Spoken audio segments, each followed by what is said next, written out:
लाजवाब नेतृत्व ये देश के इतिहास में आपने बनते देखा है। और बनते देखा ही नहीं, आपने खुद अपने मेहनत से, अपने हाथों से उसे कमाने का काम किया और बनाने का और मजबूत करने का काम किया। आज फिर वही घड़ी आ गई। आज भी देश में नौजवान वर्ग के अंदर जो देश के संविधान को मानते हैं, हम सब के अंदर महात्मा गांधी जी विराजमान हैं, हम सब के अंदर बाबा साहब भीमराव अंबेडकर जी विराजमान हैं, हम सब के अंदर सरदार पटेल और चौधरी चरण सिंह जी जैसा फौलादी इरादा मौजूद है। बस हमें अपने उस ताकत को और शक्तियों को याद रखना है। बिल्कुल ठीक कहा दीपेंद्र भाई ने, चंद्रशेखर आजाद आज संसद के बाहर आपके साथ हर कदम में कदम मिलाकर संघर्ष कर रहे हैं कि नहीं कर रहे हैं?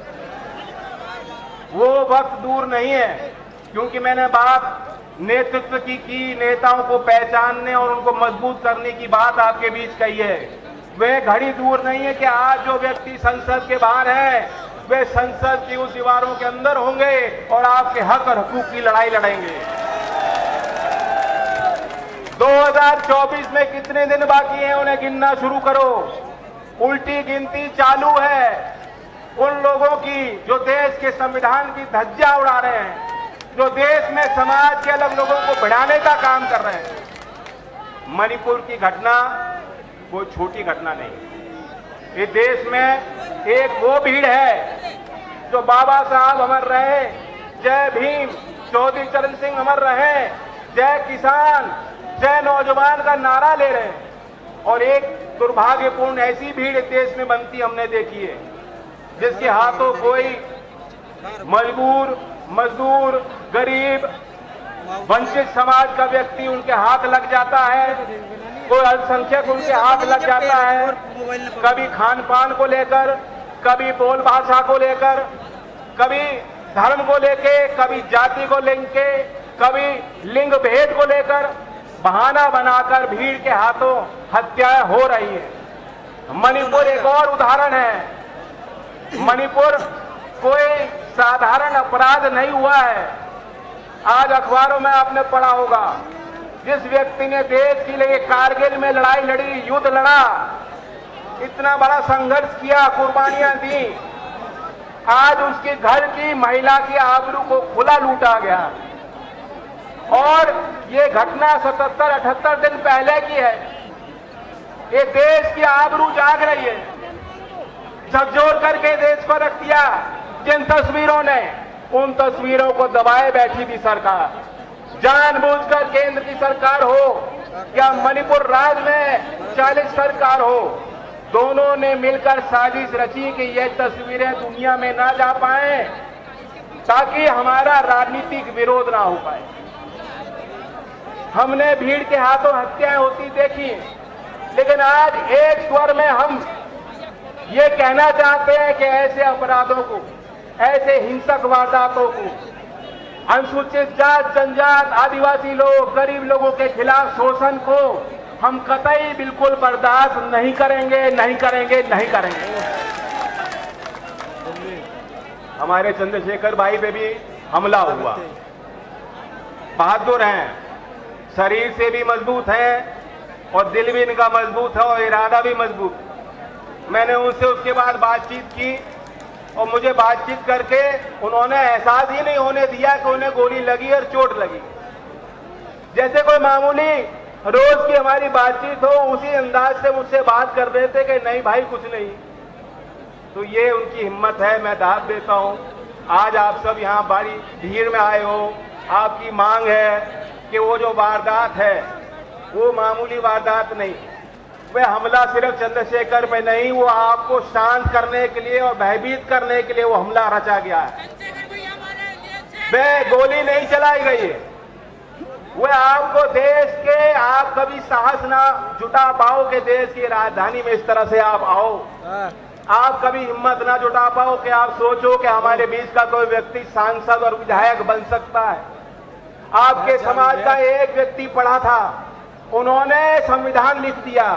जिस दिन आपकी जो बड़ी आबादी पढ़ लिख लेगी, शिक्षा से जुड़ जाएगी, तो दुनिया को आप दिखा दोगे कि असली नेतृत्व क्या होता है। ये जो हमला हुआ था, आपको सामान्य शिक्षा व्यवस्था जिसकी मांग आप करते हो, बराबरी की मांग आप करते हो, आपके मुंह पे पट्टी बांधने का प्रयास। लेकिन हमें और आपको पीछे नहीं हटना। मैं आपके साथ हूं। उस वारदात की पूरी सीबीआई जांच होनी चाहिए, पूरा खुलासा होना चाहिए, कौन लोग षड्यंत्रकारी थे। ये मैं मानने को तैयार नहीं हूं कि 4 नौजवान एक दिन सुबह उठे और उन्होंने हथियार लिए और जाके सीधा गोली मार दी। नहीं है, पहले इसकी रचना कहीं और हुई है।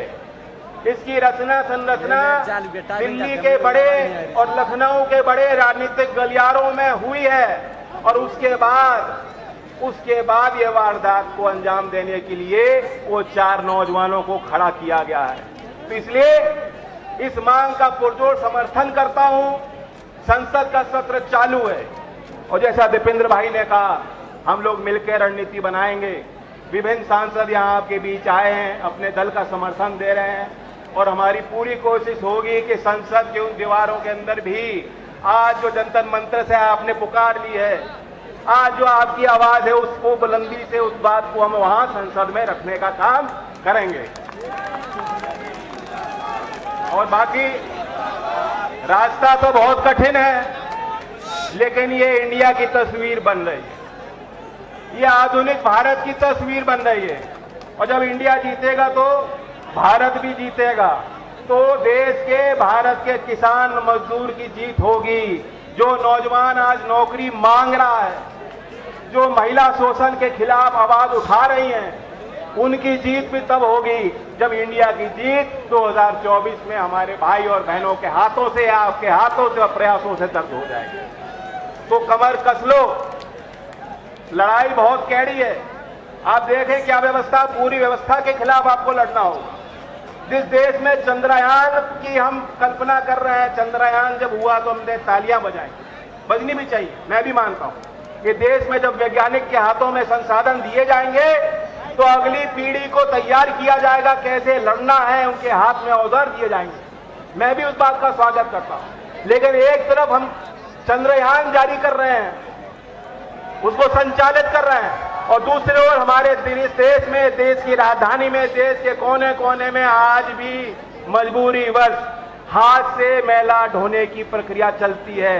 हम कोई मशीन नहीं बना पाए जो 20 फुट नीचे खोद के वह जो मैला है, जो गंदगी है, वो निकाल ले। आज भी मजदूर को ठेकेदारी के प्रथा के तहत रखा जाता है और मजबूर किया जाता है कि तुम नीचे उतर और समाज की गंदगी को अपने हाथों से साफ कर। क्या ये हम और आप बर्दाश्त कर सकते हैं? इसलिए चंद्रयान है, हम ताली बजाते हैं, लेकिन ऐसे ये अपराध है क्योंकि देश की संसद ने 2013 में कानून बना दिया और पूरा प्रतिबंध लगा दिया। ये हमारे संविधान के खिलाफ है, जीवन के मौलिक अधिकार के खिलाफ है। और इसलिए ये एक उदाहरण है कि कितनी लंबी हमें और आपको मिलकर लड़ाई लड़नी होगी। लोकतंत्र के माध्यम से लड़ी जाएगी, ऐसे कार्यक्रमों के माध्यम से लड़ी जाएगी। मुझे संसद में 2:30 बजे तक पहुंचना है। मुझे दीपेंद्र भाई को, मैंने एक निजी विधेयक पेश किया है जिसमें प्रस्ताव किया है कि 21 साल की उम्र में, या 21 साल की उम्र के कितने नौजवान है बताओ, हाथ खड़ा करो, 21 साल के कितने हैं? तुम क्या चुनाव लड़ना चाहते हो? विधायक बनना चाहते हो? सांसद बनना चाहते हो? तो उसी प्रस्ताव को आज संसद में रखने का मुझे मौका मिलेगा। अगर संसद चलेगी तो उस पर चर्चा होनी है। इसलिए मैं आपसे आज्ञा मांगता हूं और मैं कहना चाहता हूं कि यहाँ जो भी फैसला होगा, बहुत हमारे समाज के जिन्होंने बड़े बड़े आंदोलन किए, सारे नेता मौजूद, हमारे चंद्रशेखर भाई